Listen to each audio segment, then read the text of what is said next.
তোর মনে পড়ে না হাতের মুঠোয় আমার একটা আঙুল থাকতো? আপু, বিশ্বাস কর, আমি তোকে একটু হিংসা করতাম না, কিন্তু এখন করি।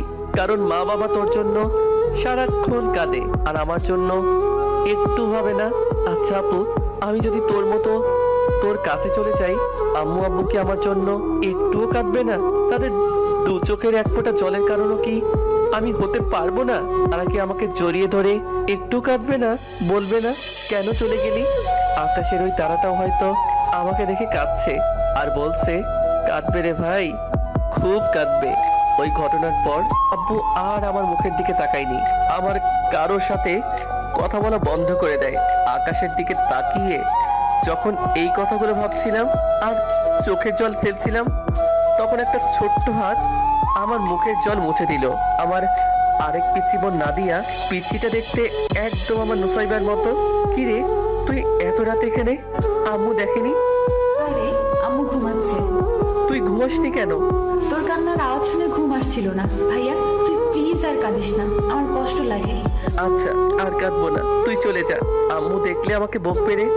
আমি যাব না, জানিস আমার খুব ইচ্ছে করে তোর কাছে থাকতে, তোর সাথে কাঁদতে, তোর চোখের জল মুছে দিতে, কিন্তু আম্মু আসতে দেয় না। ও যখন এই কথাগুলো বলছিল তখন আম্মু আসতো। আমার একটা মেয়ে খেয়ে তো শান্তি হয়নি, আবার ওকে? আমি কোনো উত্তর দিতে পারি না, আমার চোখে শুধু পানি আসে। আমি বুঝি না আমার চোখে এত পানি কেন। আমার ইচ্ছে করে আমার কলিজাটা ছিঁড়ে দেখাতে। কত সহ্য করতে পারে একটা মানুষ? আমিও তো মানুষ। কিছু কিছু সময় মনে হতো আমি মানুষ না, আমাকে পশুর থেকেও খারাপ ব্যবহার করতো। পশুরও তো খবর রাখে, আমার তাও রাখে না। সেদিন রাত 1টায় ঘুমাই, কিন্তু ঘুম ভাঙে সন্ধ্যা 8টায়। আসলে ওটা ঘুম ছিল না, আমি অজ্ঞান হয়ে গেছিলাম। কিন্তু ওরা আমার রুমে এসে আমাকে একবার ডেকেও দেখেনি আমি বেঁচে আছি কিনা। আমার সবার সাথে খাওয়া অনেক আগে বন্ধ হয়ে গেছিল, আমার খাওয়ার কোনো খবর তাদের কাছে ছিল না। আমি খেতাম যখন সবাই ঘুমিয়ে পড়তো। এমনও কোনো দিন নেই আমার ভাতের উপর আমার চোখের পানি পড়েনি, কিন্তু তাতেও আমার সুখ।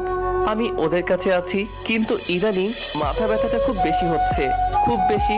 দিনের 15 ঘন্টা আমার মাথা ব্যথা হয়, আর দিনের 4 ঘন্টা সেন্সলেস, কিন্তু তাতে কারো কোনো ভ্রুক্ষেপ নেই।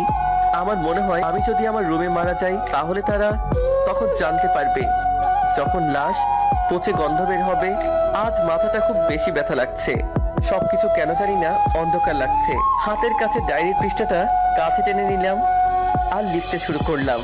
বাবা মা, বিশ্বাস করো, নুসাইবার মৃত্যুতে আমার কোনো হাত ছিল না। ওটা একটা আকস্মিক ঘটনা ছিল। তোমরা ওকে যতটা না ভালোবাসতে, আমি তার থেকে বেশি ভালোবাসতাম।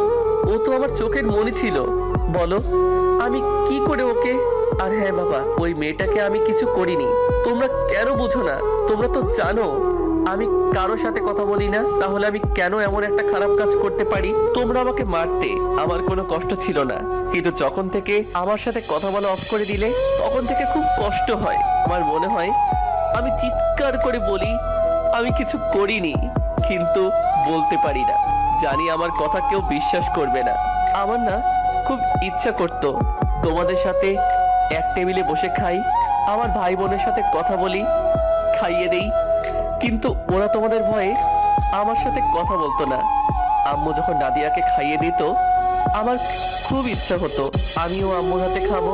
আমিও তো তোমাদের ছেলে, তাহলে আমি যত দোষ করি তোমরা আমাকে এত অবহেলা করো কেন? আমি আজ কিছু না করেও আজ একটা বড় অপরাধী। আব্বু, তোমরা যখন আমার বোনের খুনি বলো না, তখন মরে যেতে ইচ্ছে করে। সেই দিন আমাকে কেন জেলে দিলে না? তাও তো আজ আমাকে এত অবহেলা সহ্য করতে হতো না। জানো আব্বু আম্মু, আমি আর কাঁদলে চোখ দিয়ে পানি পড়ে না, মনে হয় আমার চোখের পানি শেষ হয়ে গিয়েছে। আমাকেও তোমাদের ছেলের মতো ভালোবাসতে পারো না? সেই দিন যদি আমি খুন হই, তাহলে আজকেও তোমরা খুন, হয়তো আমার থেকেও বড় খুন। আমার জন্য কি তোমাদের চোখে একটু পানি আসে না? আমার খুব দেখার ইচ্ছা, আমার জন্য তোমাদের চোখে পানি আসছে। আমার জন্য আমি যদি এরপরও চোখে পানি না আসে, তাহলে পৃথিবীর মা বাবার তাদের সন্তানের প্রতি ভালোবাসা মিথ্যা হয়ে যাবে। আমার না অনেক কষ্ট হচ্ছে, মাথাটা অনেক ব্যথা করছে। আমার কি ভাগ্য আজকে কষ্টে আমি মরতে বসেছি, কিন্তু তোমরা কেউ নেই আমার পাশে।